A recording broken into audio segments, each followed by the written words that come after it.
అన్న మీ పేరేం పేరే? విజయ్ కుమార్. నా జూబ్లీస్లో ఓటేసిరా మీరు నిన్న? ఏ పార్టీకి వేసిరా? కాంగ్రెస్ పార్టీ. కాంగ్రెస్ పార్టీ. నవీన్ యాదవ్ గెలుస్తారంటారా ఇక్కడ? 100% గెలుస్తుంది. ఇప్పుడు నవీన్ యాదవ్ గారు గెలిస్తే ఇక్కడ అభివృద్ధి పనులు ఎలాంటివి చేస్తారు? First of all drainage, mineral water, CC రోడ్లు, ఇవే ప్రాబ్లమ్స్ చాలా ఉన్నాయి. అది కావాలి మాకు, అదే చేస్తాడు. అంటే నవీన్ యాదవ్ గారు గెలిస్తే ఇలాంటి ఈ సమస్యలకు పరిష్కారం చూపెడతారంటారా? 100% చూపిస్తాడు. ఎందుకంటే లోకల్ రోడ్ కాబట్టి బస్సు బాధ తెలుస్తుంది. జూబ్లీస్ పేరు చెప్పుకోవడానికే. జూబ్లీస్ కాలనీ లేవు, స్లమ్ ఏరియాసే. అతనికి స్లమ్ ఏరియాస్ తెలుసు, అన్నీ తెలుసు. కాబట్టి ఇప్పుడు రాజకీయ నాయకులు అంటే వస్తుంటారు, పోతుంటారు. అతను అలా కాదు. వినాయక చవితికి వస్తాడు, బోనాలకు వస్తాడు, ఏ ఫెస్టివల్ కన్నా వస్తాడు. ఆయనకు తెలుసు ఏ రోడ్ ఎలా ఉందని, ఏ గల్లీ ఏడుందో తెలుసు. ఆయన చేస్తాడు, డెవలప్మెంట్ 100% చేస్తాడు. అంటే ఇక్కడ ప్రధానంగా మూడు సార్లు గోపీనాథ్ గారు గెలిచారు కదా బీఆర్ఎస్ నుంచి. గోపీనాథ్ గారు గెలవడానికి కారణం ఫస్ట్ టీడీపీ అన్న. టీడీపీ నుంచి గెలిచిండు. రెండోదేమో ఎంఐఎంతో లింక్ పెట్టుకొని గెలిచిండు. మూడోసారి అతనికి ఛాన్స్ లేదు, ఏదో గెలిచిండు కేసీఆర్ ముఖం పెట్టుకొని. ఇప్పుడు కూడా మేము కేసీఆర్ ఫ్యాన్సే. కేసీఆర్ అంటే మాకు ఇష్టమే.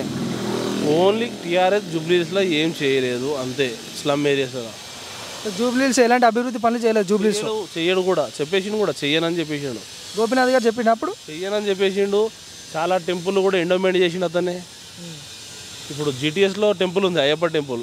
అక్కడ ఈ టైంకి అయ్యప్ప స్వామిల సీజన్, 2000 మంది దీక్ష చేసేవాళ్ళు. దాన్ని ఎండోమెంట్ చేసారు. ఇంతవరకు దీక్ష స్టార్ట్ కాలే. అన్ని గుళ్ళు దీక్షలు స్టార్ట్ అయినాయి, ఆ గుడి దీక్ష స్టార్ట్ కాలే ఇంతవరకు.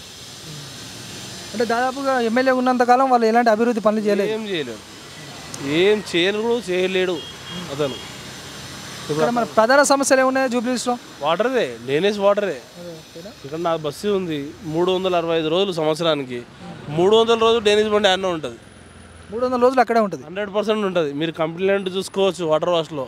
డ్రైనేజ్ బండి 300 రోజులు అక్కడే ఉంటుంది. ఇప్పుడు వెళ్ళినా ఉంటుంది, చూపించమంటే ఇప్పుడు కూడా చూపిస్తాం.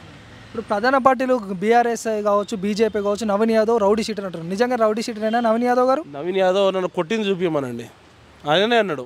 నన్ను కొట్టింది చూపిస్తే రాజకీయం కదా, హైదరాబాద్ వదిలేసి వెళ్ళిపోతాను.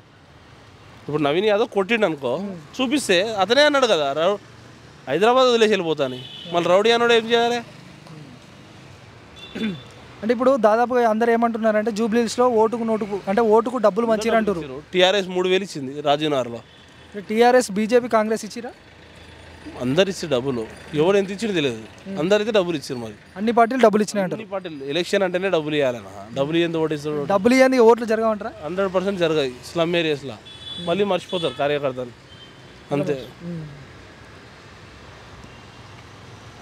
అధికారులు మీ సమస్యలు పట్టించుకోవట్లేదా? నెలల తరబడి మిమ్మల్ని ఇబ్బంది పెడుతున్నారా? మీ సమస్యకు ఎవరు స్పందించట్లేదా? సమస్య ఏదైనా ఎక్కడి నుంచైనా వెంటనే క్యూన్యూస్ కాల్ చేయండి. మీ తరఫున మేం బాధ్యత తీసుకుంటాం. కాల్ చేయాల్సిన ఫోన్ నెంబర్ 8499019921. పబ్లిక్ వాయిస్, సామాన్యుడి ప్రశ్నాస్త్రం. ప్రతి గురువారం ఉదయం 10 గంటలకు మీ క్యూన్యూస్ హెచ్డీలో నవంబర్ 6 నుంచి ప్రారంభం.